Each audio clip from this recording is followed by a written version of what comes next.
Welcome to the swamp, only it's another desert with a mix of 1930s and fantasy. I was browsing the survival games to review back months ago, and I saw that this one is completely free, so I decided to give it a try. Well, is it worth the enormous price tag? Let's find out.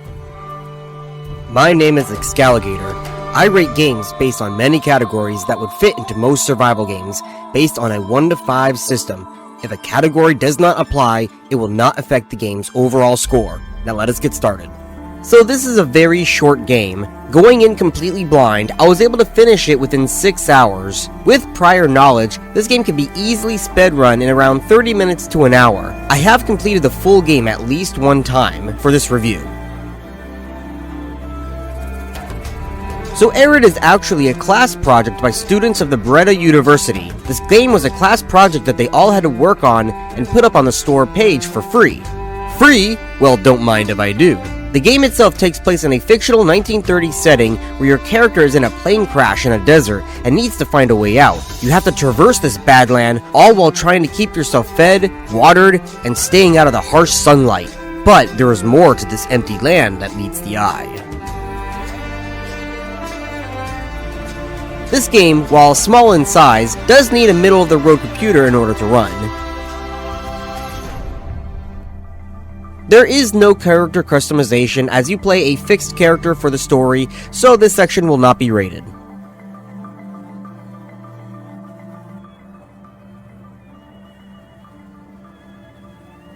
Bubba, this is Tiger. Do you read me?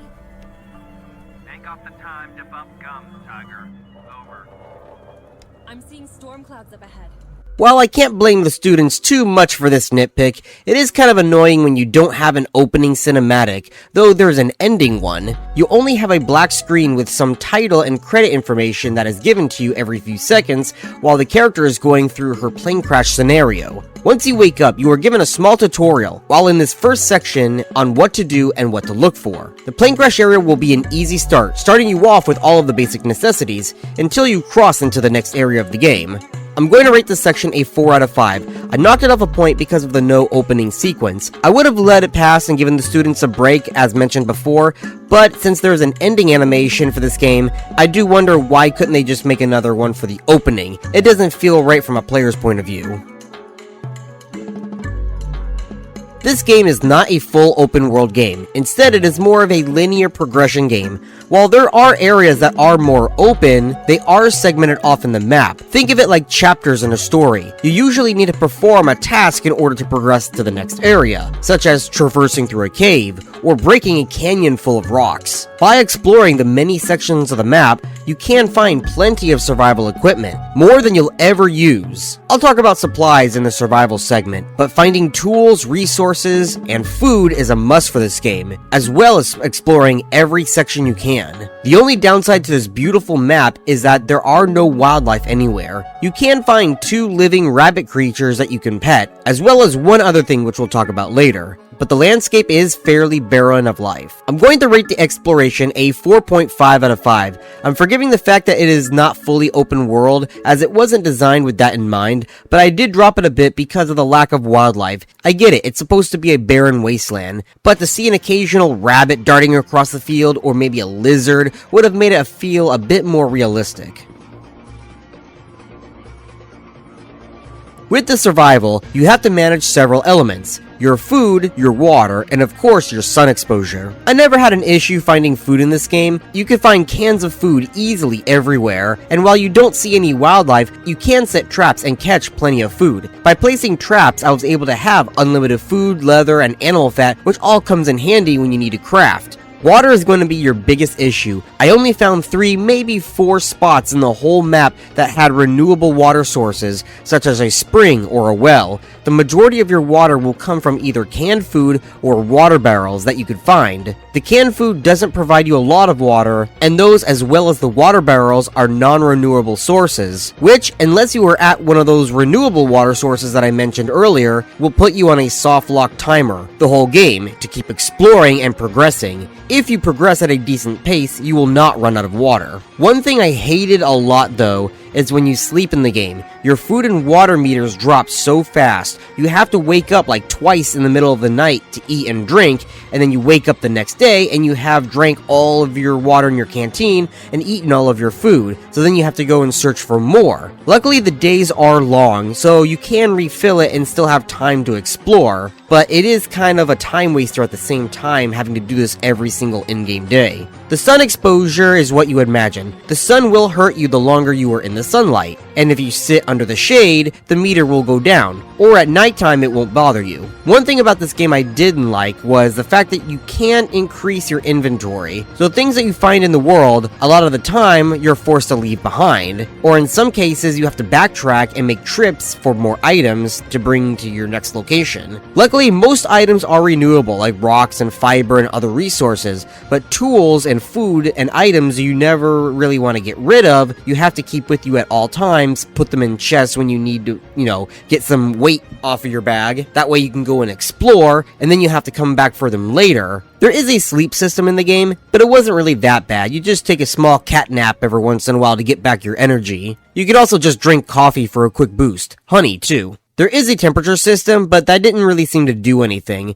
I never had it go above or below the middle, nor did it bother me my entire playthrough. The nighttime in caves are very dark, so you do need a torch to see where you are going. And in some areas of the map, nighttime is dangerous. Yes, dangerous. So remember how earlier when I talked about living beings and I said one other thing? Well, you have a health bar for a reason, don't you? Well...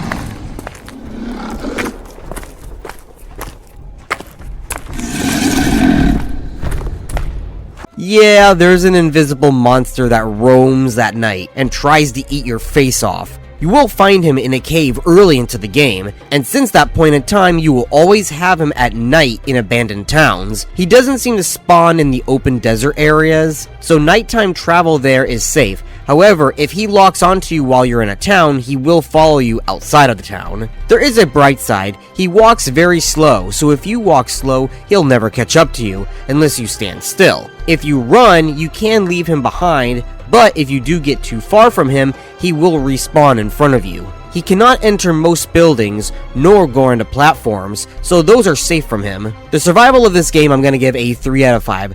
Like I said, if you progress at a regular pace, you don't ever have to worry about your water and food resources. The sun exposure is easy enough to avoid, especially with items to reduce the sun exposure for a short time, and the monster is easy to avoid. No, I played this on normal mode, and I never died once, so easy mode would make this game a non-issue, and I'm sure the hard mode would give you a bit more of a challenge.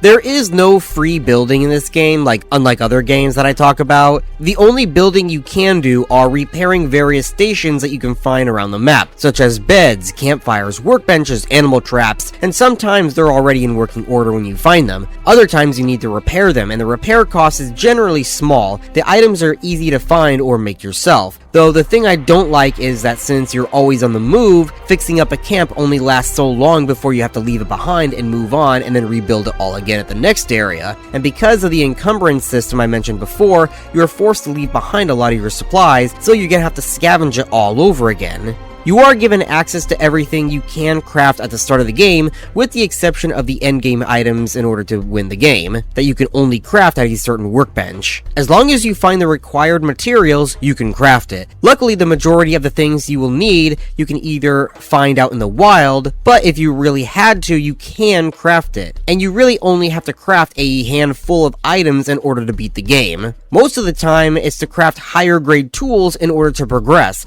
like the pickaxe in order to unlock boulders, or the higher grade hammers. You can find these items out in the wild, but they have a super low durability, which means you'll only be able to use them once or twice before they break. Making your own will give you more usage. Overall, I'm going to give this section a 3.5 out of 5. The recreating building pieces almost constantly was a bit annoying, and I tried to skip as many as I could and only make one base per region or chapter rather. The crafting was also a bit annoying too in some cases. It was mostly the tool durability. The cheaper tools being easy to break is fine, but the harder ones makes only getting the additional like 1 or 2 more uses before they break, and it didn't seem all that worth it to make that, but they are required to make at least one of the 2 items that you need through the playthrough, which was a bit of a drag.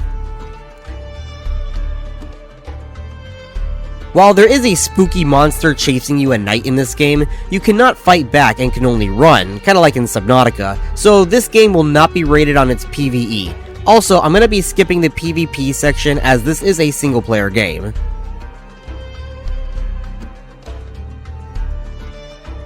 The story delivery off the bat, I'm going to give a 3 out of 5. It does what nearly all other games do on making you look for notes and books left behind by the people before, and it slowly builds up the lore and the story of the game.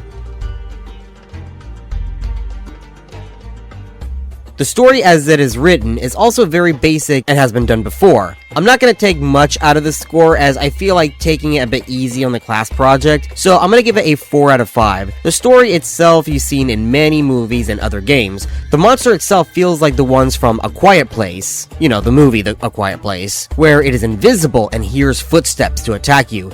It's clear the focus was more on the systems and making them work with the level design rather than the story, which is fine. I'm just expressing what I saw while playing.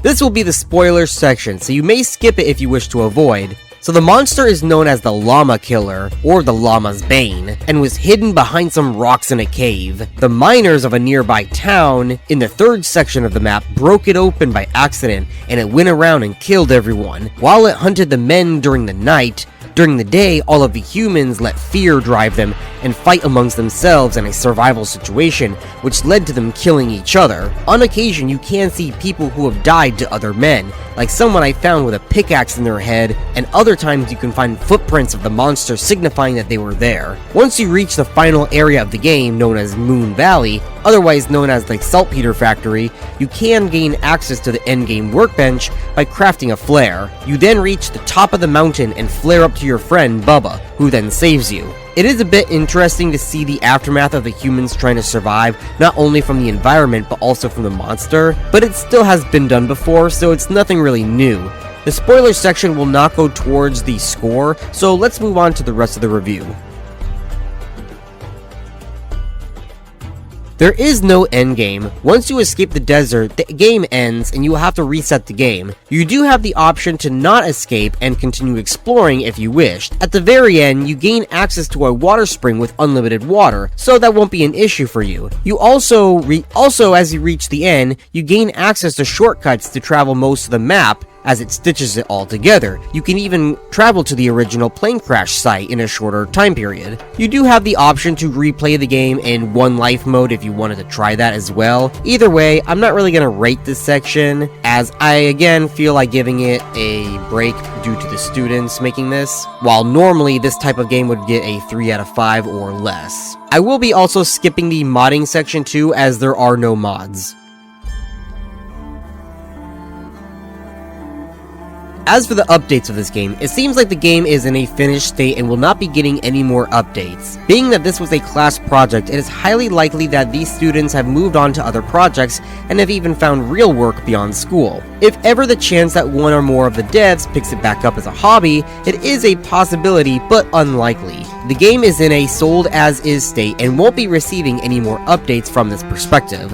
Normally, an unactive game I rate low, but given the context, you can't really blame the devs, so I'm not going to rate this section as it wouldn't be fair.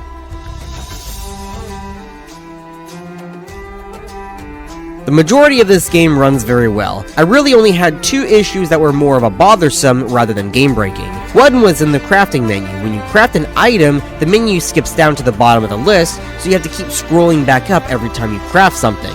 There is no reason to have this do it, and it is a bit irritating. The only other issue I had was the occasional frame drops. I didn't seem to pinpoint any trigger for the frame drops, it just kinda happened every so often. Though, given the amount of polish the rest of the game has, I'm gonna go ahead and give this a 4 out of 5 score, with the drop-in point being from those few annoyances. My overall score for this game is going to be a 3.7 out of 5. It is an overall fun, quick, enjoyable experience with very few issues and some creative development issues, but overall not that bad, which is why it is going to get an above average score, and I do recommend trying out this game for a quick, fun experience. And that is the end of this video. If you liked my review, please subscribe to this channel as I will be making more in-depth reviews of open-world, sandbox survival RPG games, including those that no one ever talks about from the deepest, darkest depths of Steam. Some games that even look like the muck at the bottom of my pond. If you have any suggestions for what game to do next, please comment below and like this video. Florida Gator Man out.